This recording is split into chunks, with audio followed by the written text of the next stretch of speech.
নমস্কার, আমি নিউরোথেরাপিস্ট, colour therapist এবং অ্যাকুপ্রেশারিস্ট। আজকে আমি কথা বলবো যেসব বাচ্চারা বিছানায় পেচ্ছাপ করে।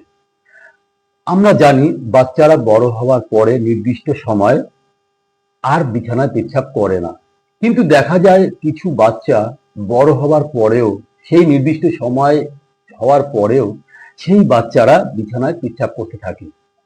দেখা যাচ্ছে কোনো কোনো বাচ্চা বড় হবার পরও, যেমন কারোর 7 বছর, 10 বছর, 8 বছর, 20 বছর, 25 বছর, 35 বছর, 40 বছর পর্যন্ত লোকেদের আমি দেখেছি, এবং আমাদের এখানে যেসব পেশেন্ট এসছে তাদেরকে আমি দেখেছি 20-25 দিনের মধ্যেই তারা ঠিক হয়ে গেছে।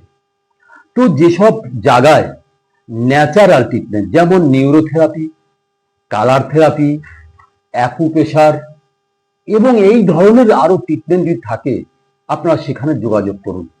যদি আপনারা সেই রকম ভাবে কোথাও যোগাযোগ করতে না পারেন, আমার এখানে আপনি যোগাযোগ করতে পারেন। আমার হোয়াটসঅ্যাপ নাম্বার 9322684830। তো আমরা এখানে পার্মানেন্ট সলিউশন করি। এটা হয় কি কারণে? এটা হয় কিডনি, টেস্টিস, সেন্সেশন এবং নার্ভের প্রবলেমের জন্য। তো আমরা যদি এইটা ঠিক করতে পারি, এটা ঠিকভাবে যদি প্রপারলি ভাবে আমরা দেখতে পারি, তাহলে এই প্রবলেমটা পার্মানেন্ট ঠিক হয়ে যায়। তো যে বাচ্চাটির হয় তার মা বাবা, তার প্যারেন্টস এখানে ওখানে ঘুরে বেড়ায়, অনেক জায়গা যায়, তা বহু চিন্তিত হয়ে যায় যে তাহলে পার্মানেন্ট সলিউশন কি আছে। কিন্তু আমার লাইফে দেখেছি তারা 5-6 জায়গায় ঘুরে আসার পরেই এখানে আসে, কিন্তু এখানে এসে দেখা যাচ্ছে তার 1-1.5 মাস 2 মাসের মধ্যে সেটা ঠিক হয়ে গেছে।